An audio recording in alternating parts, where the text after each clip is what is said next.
2019 to 24 Jaganmohan Reddy గారి పరిపాలన ఎలా ఉంది? 2024 తర్వాత కూటమి, బట్ కూటమి అనుకునే దానికన్నా టీడీపీ, జనసేన ఇక్కడ, బీజేపీ నామమాత్రంగా ఉంది. ఎలా ఉంది వీళ్ళ పరిపాలన? ఎలా ఉంది? వాళ్ళ కార్యకర్తలకి వీళ్ళ కార్యకర్తలకి పోలిక ఒకసారి మనం ఈ వీడియోలో చూద్దాం. ఈ వీడియో కానీ నచ్చితే లైక్ చేయండి, షేర్ చేయండి, సబ్స్క్రైబ్ చేయండి. జగన్మోహన్ రెడ్డి గారు 2019 టు 24 ఆయన ఒకటే నమ్ముకున్నాడు, జనానికి డబ్బులు వేసి వాలంటీర్లు పెట్టేసి వాళ్ళకి డబ్బులు ఇచ్చి, జనానికి డబ్బులు ఇచ్చి, వాలంటీర్లు జీతాలు ఇచ్చేస్తే వీళ్ళ జతకి మళ్ళీ కొంతమంది పేటీఎం ఇచ్చి కొంత బ్యాచ్ని తయారు చేస్తే మనమే 30 ఏళ్ళు సీఎం డోంట్ కేర్ అన్నట్టు ప్రవర్తించాడని నాకు తెలిసిన విషయం. బట్ ఆయన అంచనాలు తప్పైనాయి.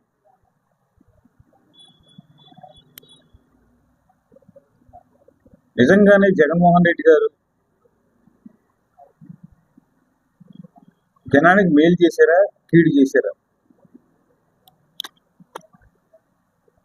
అప్పులు చేసి పథకాలు ఇచ్చారు, నో ప్రాబ్లం, సరే జనానికే వచ్చింది డబ్బు అంతా, నో ప్రాబ్లం. బట్ కొంతమంది పేటీఎం బ్యాచ్ని తయారు చేశారు. ఈ పేటీఎం బ్యాచ్ ఏం చేసిందంటే అడ్డు అదుపు లేకుండా చెయ్యి ఉంది కదా అని చెప్పి టైప్ చేసేయడం, పోస్టులు పెట్టేయడం, పైనుంచి కొన్ని పోస్టులు వస్తాయి అఫీషియల్గా, ఆ పోస్ట్ని ఫార్వర్డ్ చేసి వైరల్ చేసేయడం. అది తెల్ల చెల్ల అమ్మ అక్క మాకు సంబంధం లేదు, పెట్టాలంటే పగ, ఇదే వాళ్ళ నానుడి మొత్తం. ఈ రోజు కూడా ఉన్నారు కొంతమంది. కానీ మెయిన్ క్యాండిడేట్లను అరెస్ట్ చేసేటప్పటికి ప్రతి social media, YCP social media కార్యకర్త హాహాకారాలు చేస్తున్నారు. హాహాకారాలు అంటే, అయ్యో నా మీదకి ఎప్పుడు వస్తావు కేసు, నేను ఈ పోస్ట్ పెట్టలేనే, అది బయటికి రాకుండా చాలు అన్న కాన్సెప్ట్ వచ్చేసింది. ఎందుకు భయపడాలి? ఎదటి వాళ్ళ ఫ్యామిలీని ఎందుకు మీరు విమర్శించాలి? విమర్శించినా తప్పులేదు. ఫ్యామిలీ దాకా అవసరం మనకి? అందరికీ ఫ్యామిలీలు ఉన్నారు కదా. నా వీడియోలో ప్రతి వీడియోలో చెప్తున్నాను ఈ విషయం. ఇప్పుడు ఈ జీవితం ఏంటి పరిస్థితి? మీ జీవితాలు ఏంటి పరిస్థితి? మిమ్మల్ని ఎవరైనా కాపాడతారా? ఎవరు కాపాడరు. దయచేసి యూత్ అర్థం చేసుకోండి.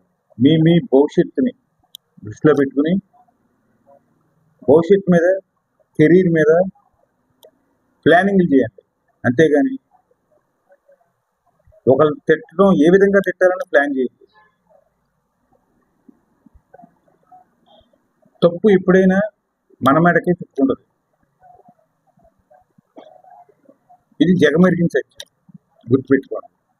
ఇక నెక్స్ట్, కూటమి ప్రభుత్వం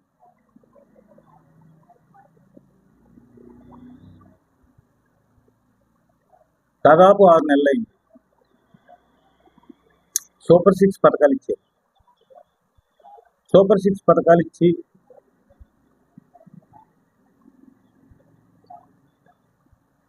ప్రతి ఇంటికి 3 సిలిండర్లు అన్న హామీ వచ్చింది ప్రస్తుతానికి.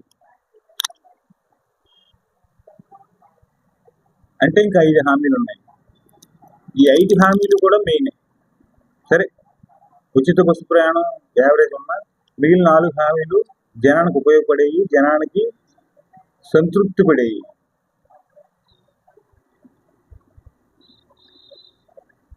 ఈ హామీలు ఎంతవరకు నెరవేర్చారు, ఎంతవరకు నెరవేరుస్తారు, వీళ్ళు చాలా అనుమానాలు ఉన్నాయి జనంలో. బట్ జనవరిలో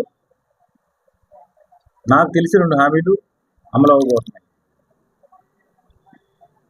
ఆ 2 హామీలు తల్లికి వందనం, నెలకి 1500 రూపాయలు అమ్మకి, ప్రతి ఇంట్లో ఆడబిడ్డకి తల్లికి వందనం, రైతు భరోసా.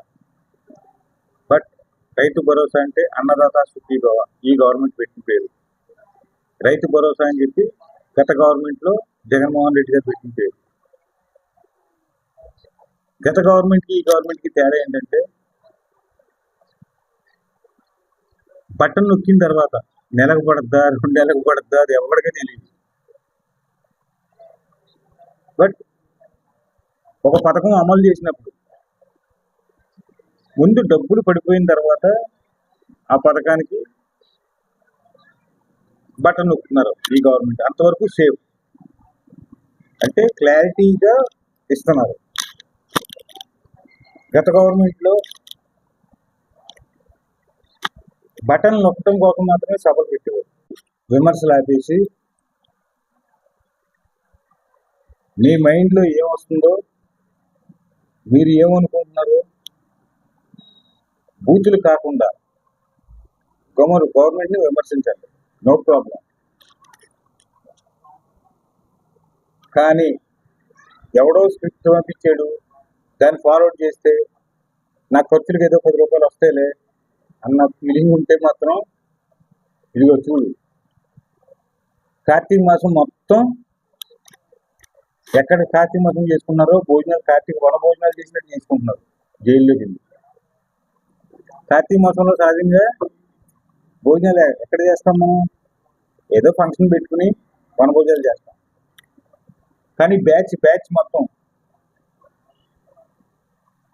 జైల్లో వన భోజనాలు చేస్తున్నారు. గుర్తుపెట్టుకోండి.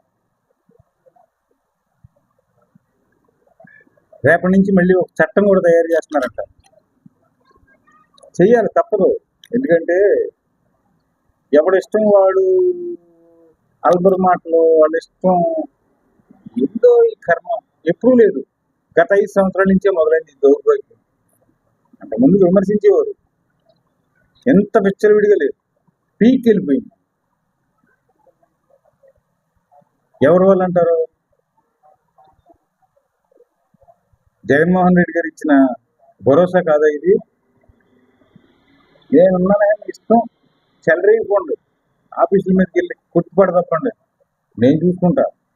బట్ మన వైసీపీ మాత్రం హై లెవెల్లో ఉండాలి, ఇండియాలో నెంబర్ 1 ఉంటారు. మీరు ఏదైనా చేసుకోండి, అరాచకం చేసుకోండి అన్న ఫీలింగ్ ప్రతి కార్యకర్తే కలిగించాడు. కాబట్టి జనం భయభ్రాంతులకు గురయ్యి 11 సీట్లు ఇచ్చారు. అవునా కదా? జనాలను భయపెట్టి ఓట్లు వేయించుకోలేము ఏ గవర్నమెంట్, ఏ నాయకుడు. భరోసా ఇచ్చి మాత్రమే ఓట్లు వేయించుకోగలరు. ఒకసారి నమ్మి రాజన్న బిడ్డ అని ఘనంగా విపరీతమైన ఫాలోయింగ్ ఇచ్చి, యూత్ వాళ్ళు వీళ్ళు యువకుడు కదా బాగా డెవలప్ చేస్తాడు అది ఇది అని నమ్ముకుని 151 సీట్లు ఇచ్చారు. ఫ్యాన్ 5లో పెట్టారు. ఒకేసారి పరిపాలన చూసిన తర్వాత ఒకేసారి 0కి తెచ్చేసారు. 0 మీన్స్ 11.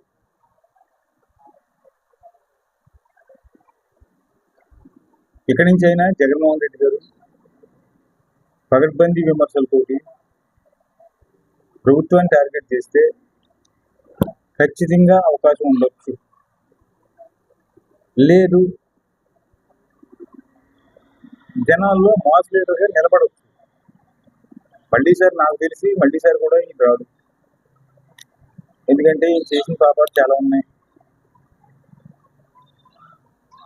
మీరేమనుకుంటున్నారు ఒకసారి లైక్ చేయండి, ఒకసారి కామెంట్ పెట్టండి.